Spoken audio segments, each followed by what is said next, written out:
Halo, salam Fanmu Harapan Mama TV. Berjumpa lagi. Saya akan memprediksi dua laga dini hari nanti antara Italia versus Wales dan juga Swiss versus Turki. Tapi sebelum itu saya akan review yang kemarin. Tampak banyak yang meleset ya prediksi Fanmo. Cuma yang benarnya cuma over jumlah gol Portugal dan Jerman yang besar dan under ya jumlah gol Spanyol dan Polandia yang kecil, sisanya meleset ya. Disinilah saya kagum bagaimana 61.000 supporter Hungaria bisa mengalahkan skill Mbappe dan kawan-kawan ya. Dan Spanyol yang pada saat itu sudah sempat unggul dan bahkan mendapat penalti harus terpaksa ditahan seri oleh Polandia. Dan juga bagaimana Jerman ya lewat aksi heroiknya sempat tertinggal dulu 1-0 tapi akhirnya menang 4-2. Ini yang bahaya ya, Jerman tim Panzer semakin lama semakin panas, peluangnya semakin besar untuk lolos ke babak selanjutnya.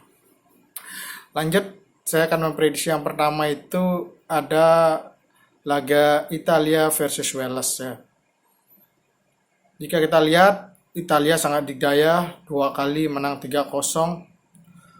Wales pun meraih hasil yang cukup bagus, menahan Swiss 1-1 dan menang 2-0 atas Turki. Cuma ini partai ketiga dengan situasi sistem turnamen yang pendek ya, 1 bulan full. Yang jadi pertanyaan apakah Italia dan Wales akan main dengan kekuatan full tim. Karena Italia dan Wales ini secara hitungan matematis sudah lolos ya. Italia kemungkinan besar lolos sebagai juara grup dan Wales minimal dia akan lolos sebagai peringkat 3 terbaik karena sudah mempunyai 4 poin dan juga selisih gol yang bagus plus 2. Cuma sekarang kan perebutan juara grupnya. Tapi saya yakin Wales juga tidak terlalu ambisius untuk meraih juara grup karena yang mulanya dia kurang diprediksi karena di sana ada Swiss, ada Turki, tapi bisa meraih 4 poin itu saya kira sudah sesuatu yang luar biasa. Italia masih akan menjamu Wales di Olimpico. Jika kita lihat secara rekor pertemuan memang untuk event mayor jarang bertemu karena Wales pun juga jarang-jarang masuk ke event yang besar baik itu Euro maupun Piala Dunia. Cuma jika kita lihat pertanyaannya apakah Italia akan main inti, Wales pun akan main inti. Tapi kalaupun keduanya bermain menggunakan rotasi pemain, mungkin saya lihat Verratti sudah mulai bugar bisa nanti ditampilkan. Begitu juga Federico Chiesa bisa nanti menggantikan antara Insigne atau Berardi. Tapi saya yakin Immobile pasti akan main karena itu juga untuk mengejar top skor ya. Walaupun di sana masih ada Belotti. Yang jadi bahaya kan jika Wales yang melakukan rotasi karena Wales ini saya kira tim cadangannya jauh kualitasnya dengan tim inti. Bagaimana kita jika melihat Bale yang dicadangkan, jika kita melihat Daniel James yang dicadangkan atau Aaron Ramsey yang dicadangkan, penggantinya tidak sepadan.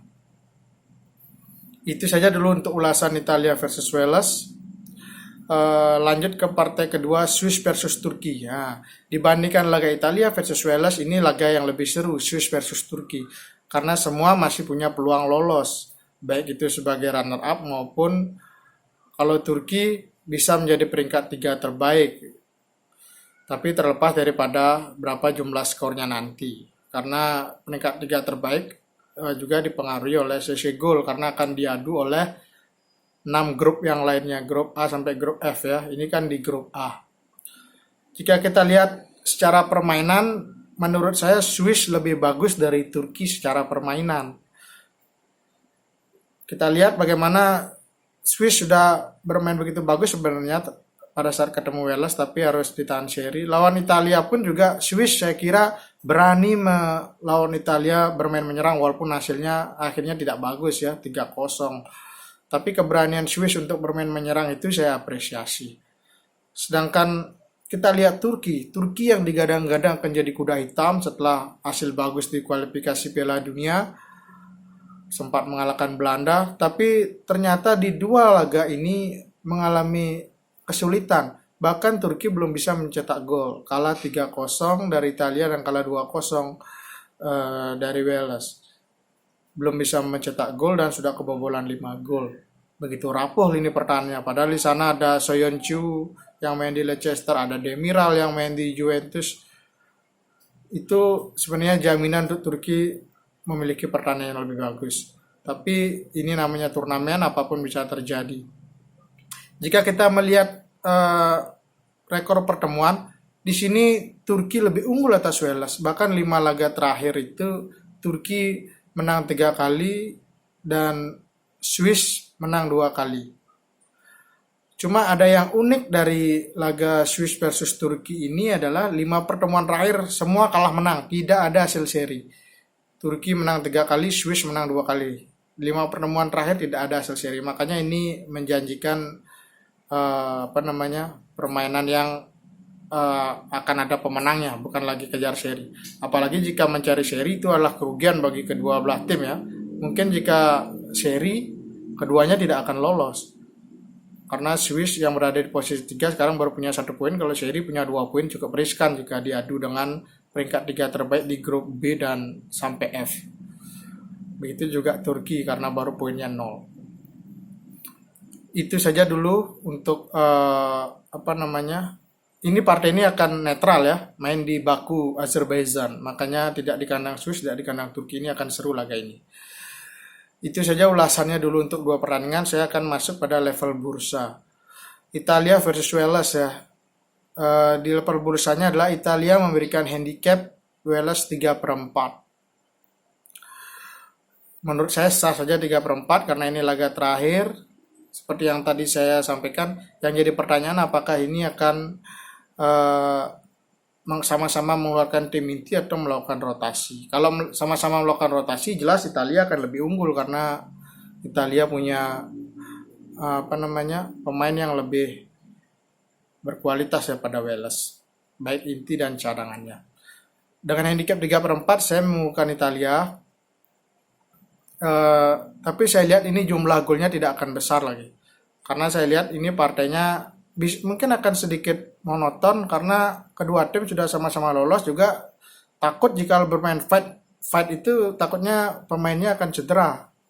Ya, apalagi Italia sudah punya pengalaman, Chiellini di laga kedua cedera. Itu pasti akan jadi pemikiran buat Mancini untuk lebih berhati-hati lagi.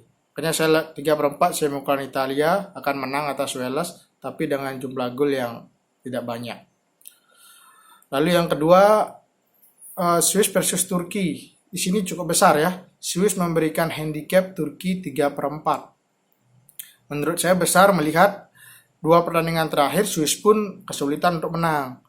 Turki pun belum pernah menang, belum pernah seri. Cuma kebobolannya Turki itu besar ya. 2 pertandingan sudah bobol 5 gol.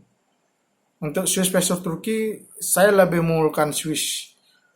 Karena apa? Secara permainan dia lebih bagus, sedangkan Turki saya kira seperti permainannya itu seperti menyerang tidak terlalu berbahaya, pertahanannya kropos. Ini yang saya lihat Turki. Karena pada saat bukan melihat pada saat lawan Italia yang jelas kualitasnya jauh.